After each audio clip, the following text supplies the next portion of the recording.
I want to welcome you again today to our series through the Beatitudes, Understanding Our Vast Fortune as God's People. Over the last few weeks, we've been exploring what it means to be blessed by God and how fortunate we are to be God's children. How many of you have ever run a marathon before? Maybe a 5K or maybe something like a Spartan race. Well, for those of you who do any sort of running, you know at some point you eventually hit what people call the wall. You feel tired, your bones ache, you really just feel like you can't go on anymore, you're thirsty, your muscles might start to cramp, and you begin to feel overwhelmed that you're never going to make it to the finish line. What's more, you're probably thinking, why in the world did I sign up for a race like this? And spiritually speaking, what we've been doing the last few weeks has been describing people who feel very overwhelmed, but not in a physical manner. We've talked about people who are poor in spirit, who are mourning over their own sin, who are broken. And then we've watched the person who is meek, the person who trusts God with everything. But think back to that runner. After he's ran so far, he begins to feel tired and worn out, and he may want to even quit the race. After seeing our sin, mourning over it, being broken over it, and being poor in spirit, we can almost feel very faint and want to give up like that runner. When we realize we are so sinful, and when we realize we need righteousness, our hearts can be discouraged. And particularly, we can be discouraged in two ways. First, we can feel so overwhelmed with our sinfulness. And then second, we can feel like any change is fruitless because nothing ever changes. Perhaps we're just so discouraged, we feel so overwhelmed with our sin, or that nothing is ever going to get fixed. Do you ever feel this way? Because what we're going to look at today is the fact that Jesus knew his people who were broken over sin would probably feel this way. He knew that we would look at our sinful hearts and feel discouraged. He knew that we would feel sometimes that we couldn't grow. And today he's going to provide us hope. Hope that we can change. Hope that no matter how deep our struggle, Christ will change us. So we've been looking at reasons why we're blessed or why we're fortunate to be God's people. And today we're going to be looking at the next beatitude in Matthew 5, verse 6. And this passage affirms that we are blessed to be God's people because God satisfies our longings for righteousness. In verse 6, Jesus says, "Blessed are they which do hunger and thirst after righteousness, for they shall be filled." Now, we all know what it means to be hungry and thirsty.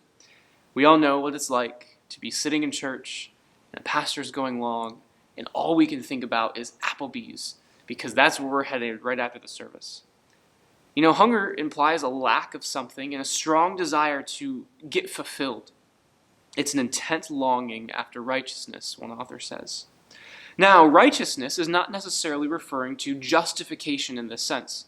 It's not referring to saving righteousness, but rather, it's referring to a lifestyle that is completely submitted to God's will. For instance, Matthew 6:1 refers to doing good deeds, of giving to the poor, praying, or fasting. And Matthew 6:33 makes this refer to general Christian living. D.A. Carson says that righteousness here refers to a pattern of life in conformity to God's will. And so Jesus is describing somebody who is hungry to be like Jesus. This is a realization of how far short we fall and the fact that we need Jesus. Is this your desire? Do you long to be like Jesus on a day-to-day basis? Are you often overwhelmed with how far short you fall? Maybe you feel like there's a sin in your life that you just are so tired of fighting. Or you're overwhelmed with how sinful you are. When God saves us as his people, he puts a desire within us to grow. And he works in us to will and to do his good pleasure.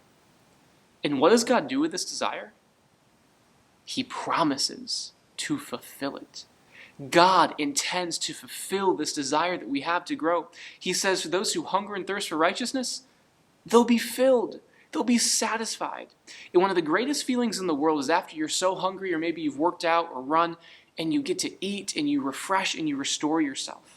This is what God does to those of us who say, God, I need to be righteous. I need to be like you.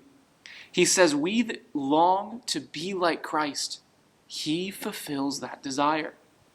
We think about Jesus feeding the 5,000 or the 4,000, and that's the idea that these people were filled. And likewise, in a spiritual sense, God promises to satisfy us. It's like a garden. We are called as Christians to work. We are called as Christians to be in the Word, to be around God's people, to worship God, and to fellowship with one another. But like with a garden, we can do all those things, but unless God provides the growth, it's not going to happen.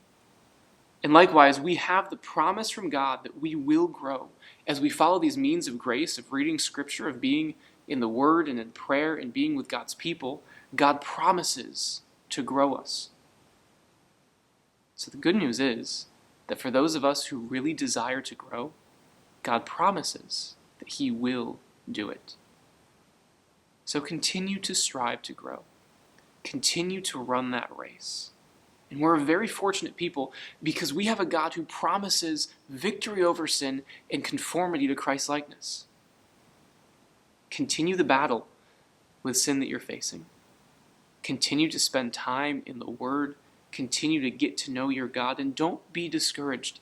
Growth takes time. If you are a believer, God promises to grow you. We are very fortunate to be God's people. Our God promises to satisfy our desire to be righteous and to be like Him. As I've said, many of you might be discouraged because of your lack of progress in the Christian life. Growth takes time. God's not in a hurry. And don't give up and don't become discouraged no matter how you feel because you have this promise. As we talked about earlier, most runners eventually hit this wall where they just feel like they can't go on any further. And the Christian life is hard. It's a battle. Christ calls us to take up our cross and to die every single day. It's not an easy task. But look to Christ because He promises to grow you.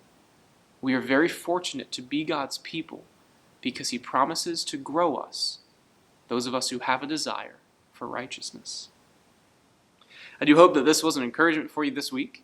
I've really enjoyed presenting these studies to you, and I hope to see you again next Tuesday.